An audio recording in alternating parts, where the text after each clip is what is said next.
Alright, so hey, welcome back. Obviously you can see I have a new rifle. So my most recent purchase is a Mosin-Nagant. It's also called the M91 30, as in 1891, as in it's old.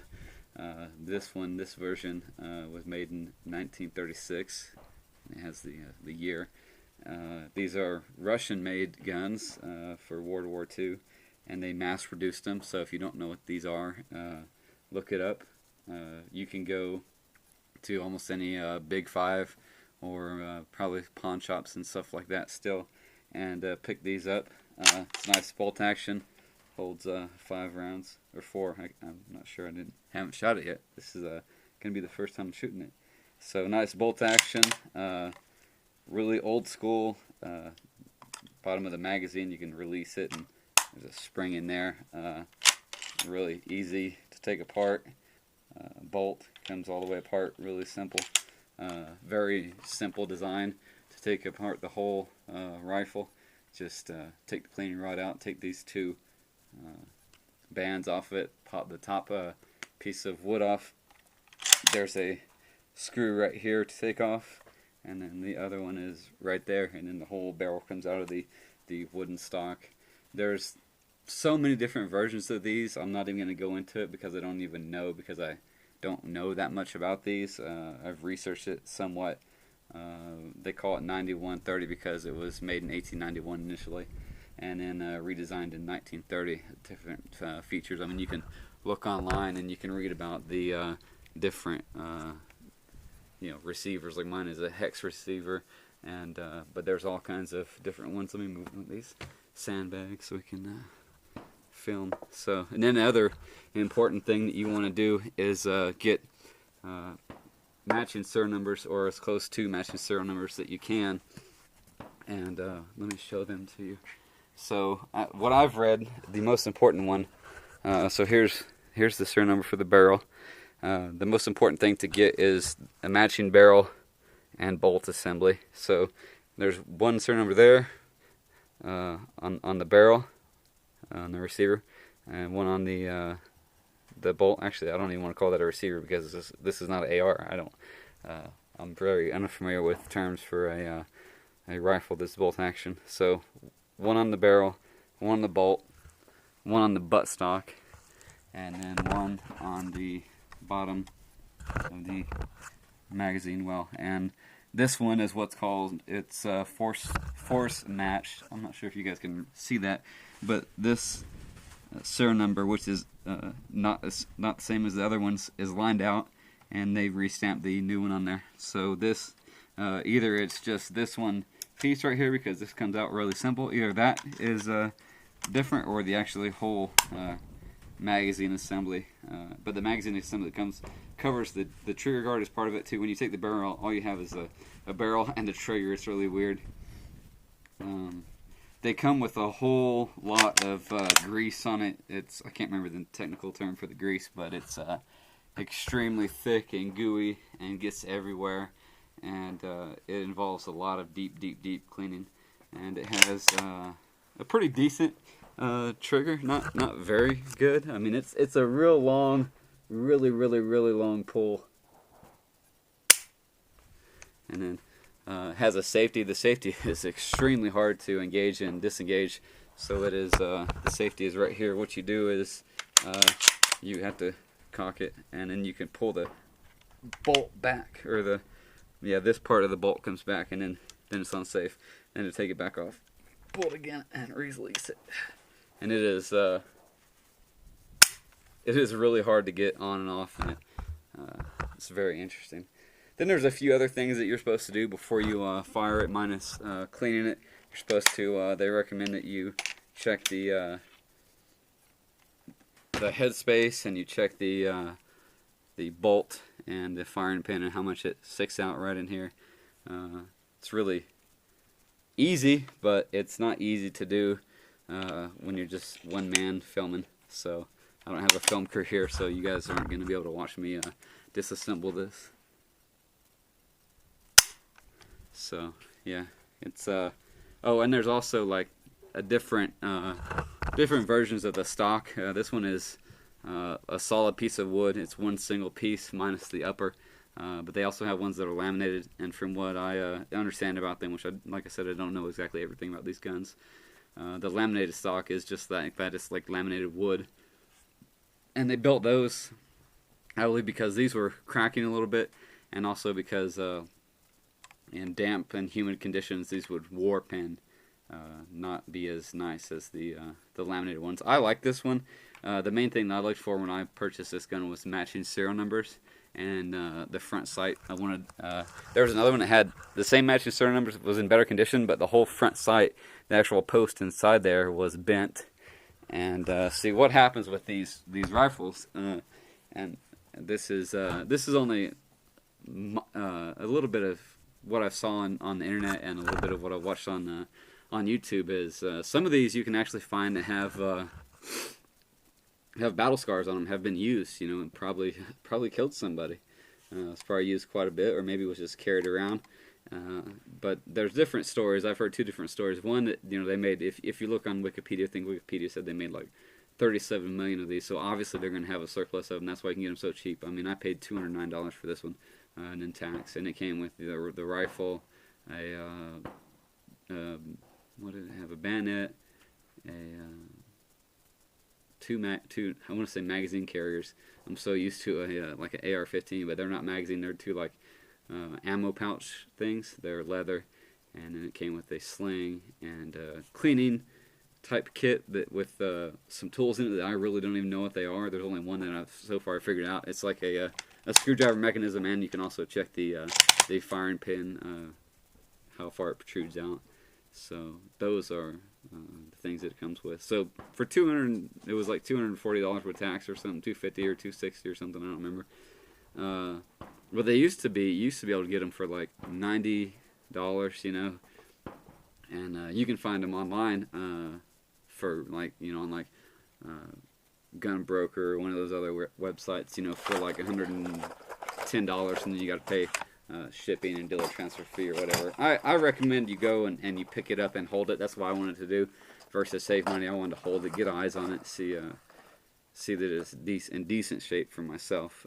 Because what I've been told, like I said, even though I'm rambling on, that some of these, you know, were used and have battle scars on them, and some of them weren't. And I'm not sure if that's true. I don't know if they issued all of them out.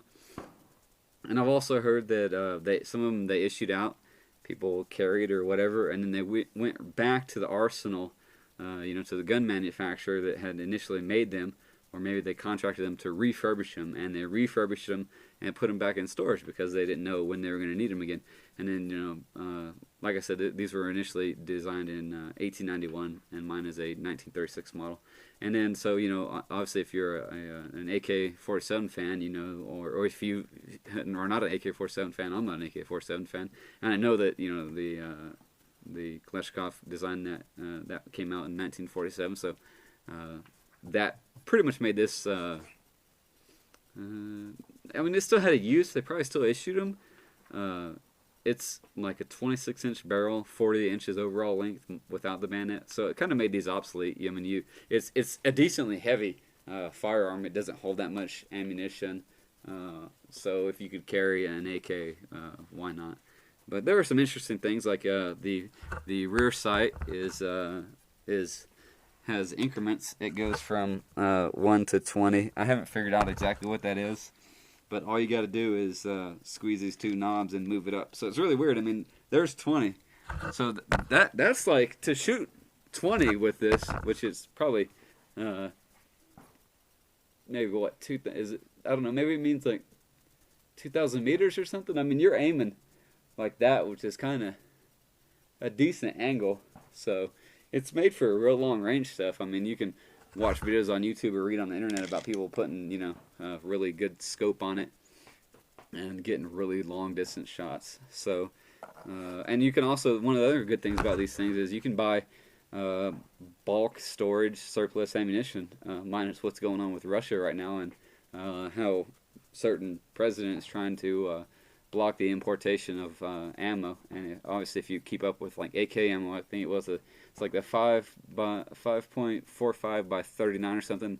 Certain versions of it, the ATF has declared that it's AP and armor piercing because it has a steel core, which it's really weird because you can get steel core ammo. That's what I shoot out of my AR all the time. So it's weird. I think that they just are trying to use that as a way to prevent Americans from having mass storage of ammo that you can get cheaply. I mean, you can get ammo for this. I bought 440 rounds from a gun show. It was $150. The normal price is usually like $90 in shipping.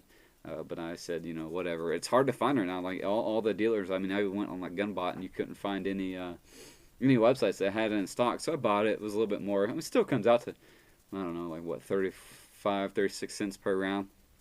And that ammunition is from the 1970s to like the 80s. I think the can I bought says 1972 or whatever. And the only thing that sucks about those is it's corrosive. I guess the primer has compounds in it that it makes like what does it do? You probably know what it does, and you're like, oh, this guy's a weirdo. You know, he doesn't know, but it's something about the when you fire the primer, when the primer is detonated, it creates a corrosive environment more than just like normal ammunition would. So you're supposed to clean your gun really good after using that. But before I bought any of that ammo, I just bought some Winchester. Have I even said that this is 7.62 by 54R? And the R does not mean Russian. I was corrected and did some research on that. That means rimmed, so it's a 7.62 by 54 rimmed. So there's a rim. Unlike a standard, like this is a 9mm round. There's a place where the ejector snags on it, but it's not. It doesn't protrude farther out than the regular round. So these are rimmed, and these are expensive. This box of Winchester was like $28.99 plus tax. So how about enough talking? The only thing else I'm going to tell you before you fire one of these, if you pick one up, buy it, clean it, check the bore, make sure there's nothing in there that's obstructing it. Put a few, like I put a round in here. I used, I actually found one at this range, one of the surplus ones, put it in there, just to make sure that it wouldn't just automatically fire. I don't know how these are with like slam firing, but obviously it seems pretty decent. So just clean it, make sure it's in good condition. There's also you can check the headspace. I guess you can get the headspace kit for like $60 online. I watched the torture test online, and they really did a lot of stuff before it blew up. So I was like, okay, I'm gonna be perfectly fine, hopefully, and I'm just gonna shoot it as is. So let me move you guys over. You're gonna sit on top of the hood of my truck, and I'm gonna put probably 2 rounds through it just to see how it is. Sorry, hopefully you guys ain't getting motion sickness. Alright, that looks like it's aimed pretty good. Alright, so what we're gonna do is put 1 round down range. I'm gonna walk down there, and we'll see if I hit anything. That's target's at 100 yards. I should have went to the other one, but there's a lot of people at that range, the 200-yard range, so I could have had it at 25 yards and checked it, make sure I was on paper. The rear sight's adjustable only by moving around that thing. Not really like fine-tuned, but just slide it, and the front sight is adjustable for windage. So I'm gonna stop the camera right now because we're at 14 minutes, just because I can upload these on YouTube easier if they're not an hour-long video. So we're gonna stop right now, and we're right back at it. So we're gonna throw 1 round down range and then go down there and check the target.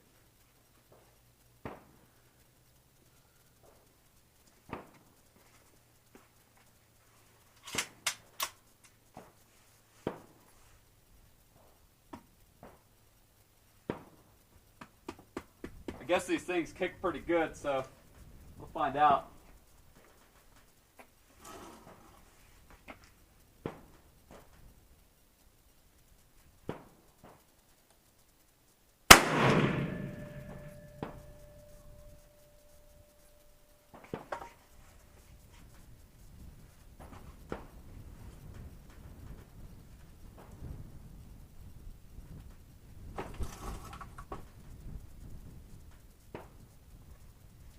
Alright, let's check that brass before we go down there.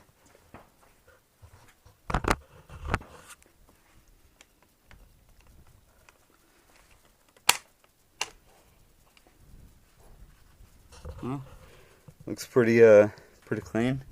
Pop it out.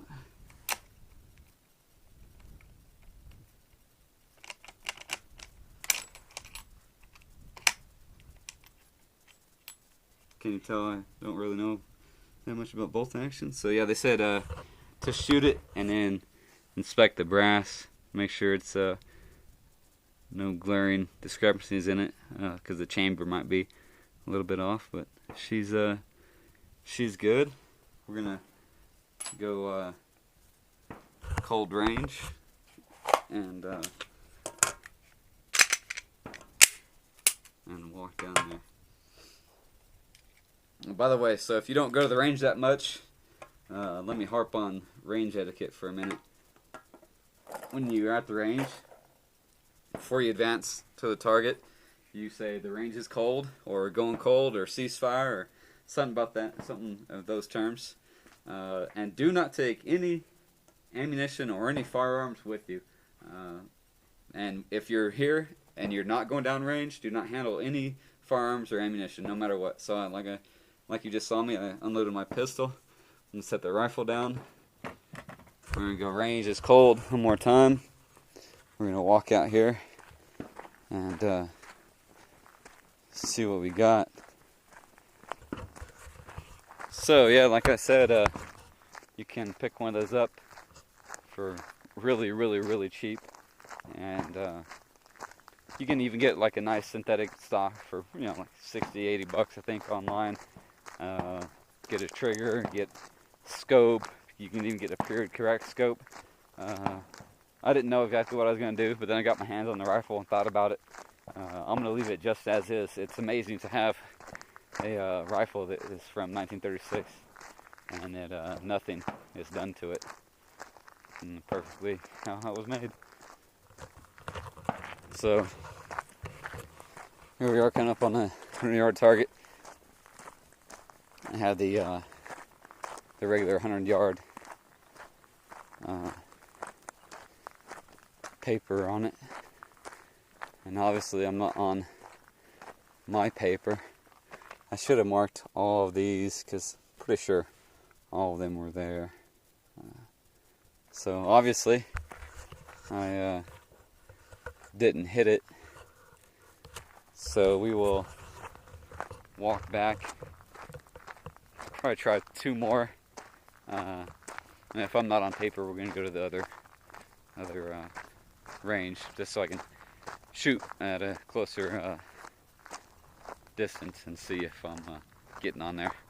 I mean, not kind of, I'm going to watch this video, and you guys are probably watching this video. I probably flinched a whole lot right before, you know, I probably jerked that trigger pretty good.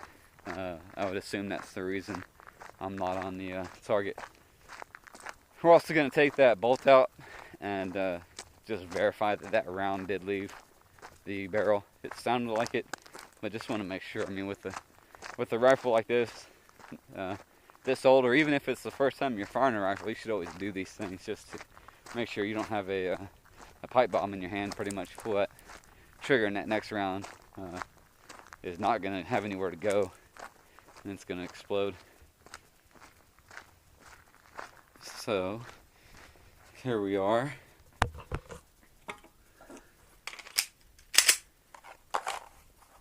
So on this, once the bolt is back, all you gotta do is pull the trigger and slide the bolt all the way out. And then I'm just gonna verify that I can see light on the can. So this thing has really, really good rifle, and I'm pretty sure this one has never been shot. maybe maybe it has, but it don't look like it. I mean, I don't know. You guys are probably not even gonna be able to see down there, but it's really good.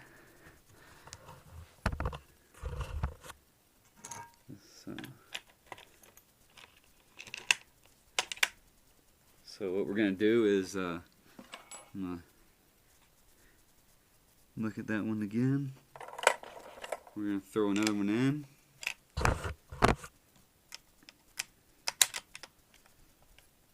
And you guys are, how much you guys watch from this angle? Maybe it'll be interesting to see how much I flinch or move around or whatever. Hopefully the sun isn't too bright right there and you guys can actually see me. Let me get some earplugs in. Oh, you know what? Speaking of range etiquette, I should have, before I grabbed my handgun, said the range is hot. Even though I'm out here by myself, I need to keep in that practice of just being safe. So the range is hot, going hot. And if you're at the range, don't just say, hey, the range is hot, and then fire your gun. You want to make sure everybody has a chance to get their earplugs in and their eye protection in, whatever they want to do. Yeah.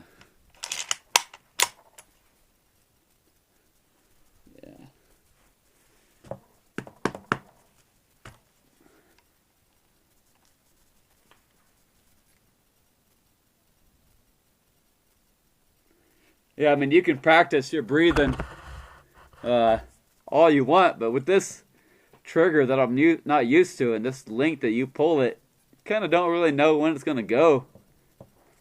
So, let me get a good breathing cycle here, and then we'll pull the trigger and see what happens.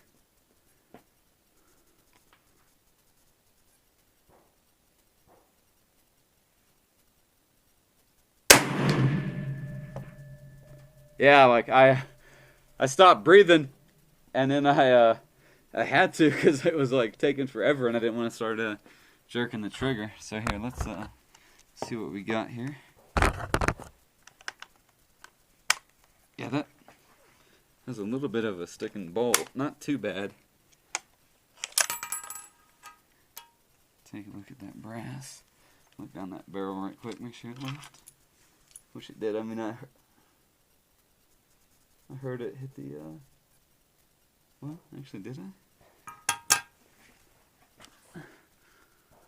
Yeah. Can't stress enough how important it is to make sure that barrel has no obstructions.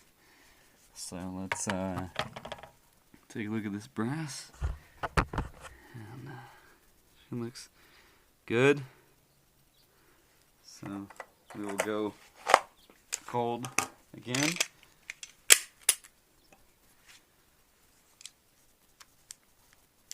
Walk down there and see if I hit it. Alright, range cold.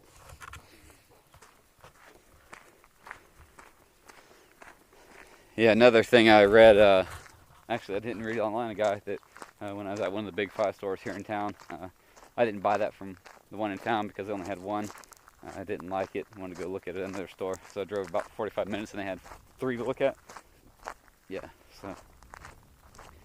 But a guy at Big 5 here in town said that, you know, to fire it, put a few shots through it, warm up the barrel, and put a few patches through it will help get rid of some of that grease. I mean, because that grease is probably in those lands and the grooves and the rifling really good. So unfortunately it's not staying hot because I'm firing around, walking down and then fire another round, so the barrel's not staying hot, but I will do that eventually just to get that nice thick. I mean, if you haven't shot the gun or haven't heard about that grease I'm talking about, I mean, this stuff is like thicker than axle grease. It's interesting. Yeah, let's see. Yeah, pretty sure I didn't, might have to, I really wish that I would have brought a marker or something to mark this with. We'll take one more shot. I'm going to take a picture with my cell phone so I know how many holes are in this guy. Especially, just keep in mind that one. and we'll go back and fire one more round at it. So I'm gonna pause this, and next thing you guys should see is another angle of me sitting right there with the rifle. Alright, so here we are. We have fired 2 shots at 100 yards. Haven't got on paper. We're going to go for a third. If I don't get on paper here, we're going to go to a smaller distance.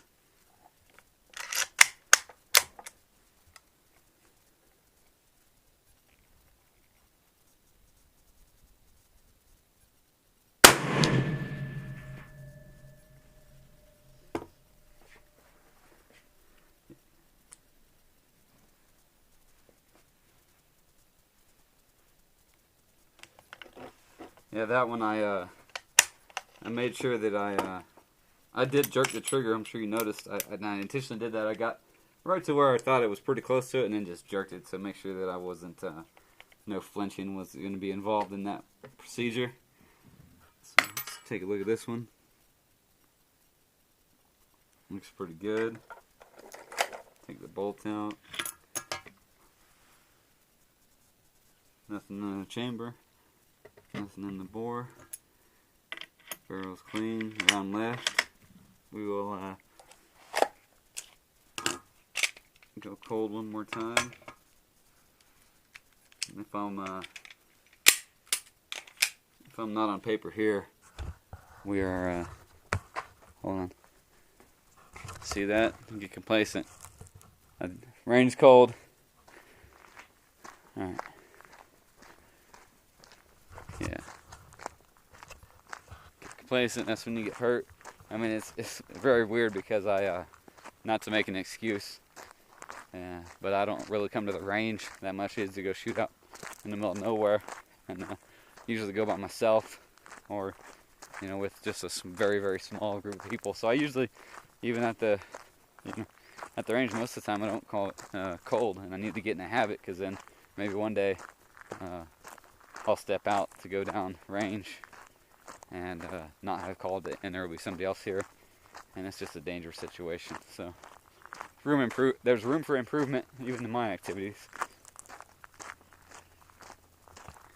So hopefully I got on paper, because I really don't want to go over there where other people are, and just they might be as unsafe as I am.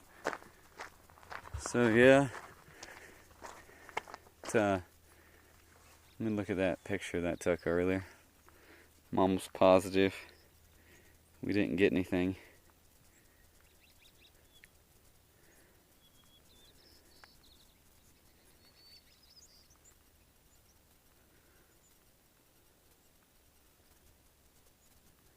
Yeah. So what we're going to do is I'm going to take one more shot at that buffalo way down there. A friend of mine was out here, and he shot his at that buffalo, and he just moved his rear sight to the number 2 and was getting rounds on it. So I'll see if I can randomly have luck. Might not be able to hit something right in front of me, but I can hit a buffalo. It's 360 yards is where the buffalo is out there. It's about the size of a Great Dane. It's just a metal silhouette, about 2 or 3 inches thick of steel. So hopefully we'll get around down there. I don't know if you'll be able to hear it hit it, if I even can hit that. So we'll go right into it. I'm gonna get right over here, set the camera down, throw a round in there, and go right at it. So sorry you guys gotta watch me walk back and forth.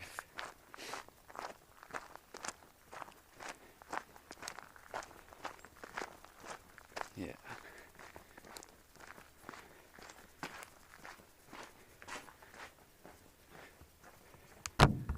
Alright.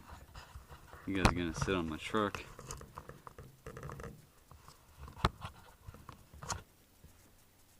Range is hot.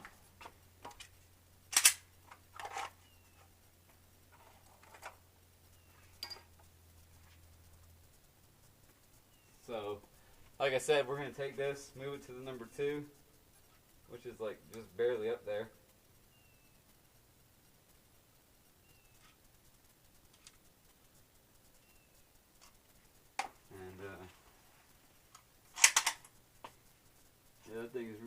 hard to see. You throw some earplugs in and throw a round in there, and we'll see what we can do.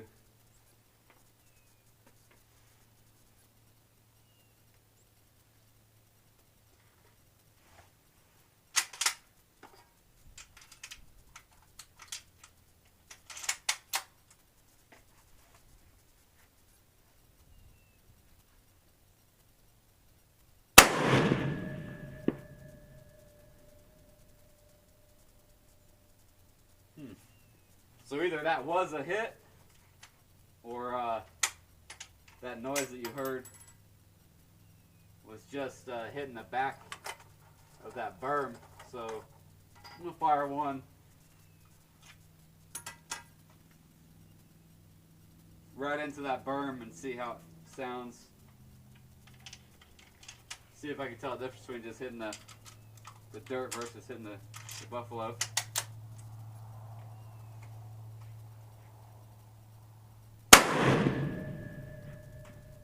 Yeah,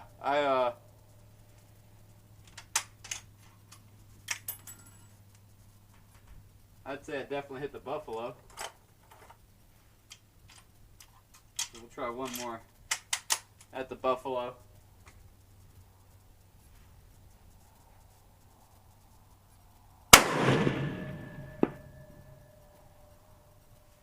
Yep. Those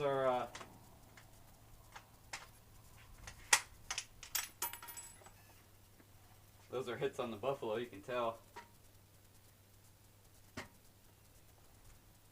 So now we will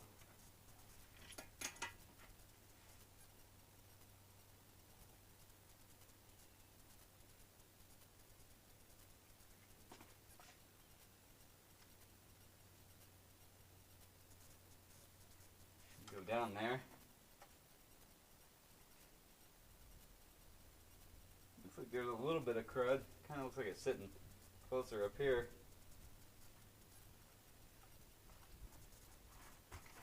Probably people, you guys are going crazy there. Wondering why I looked right at the barrel of a gun. And the bolt laying down, I'm not too worried. The bolt was out of it, laying down on the table. So alright, here's what we're going to do. So what, we put 3 rounds at the target, 2 at the buffalo, and 1 at the berm. So 6 rounds total. We're going to go down, take a look at the buffalo, see if you can tell exactly which rounds were mine that were hitting it, which probably already been shot a million times. Sometimes you bring spray paint and paint it, that way you can immediately tell which ones are your hits. So we're going to pack up. The range is cold for all purposes right now, even though we're going to drive down there with a gun in the truck and a gun on my hip. So hold on. Next thing you're going to see is the buffalo. Alright, so here's the buffalo. Like I said, it's the size of a dog, big dog. I mean, you really can't tell which ones, which 2 were mine, obviously. So we'll go to the short range, 200 yard, and then we'll shoot at like what, 50 yard mark, I think. See if we can get on paper, see where to hold.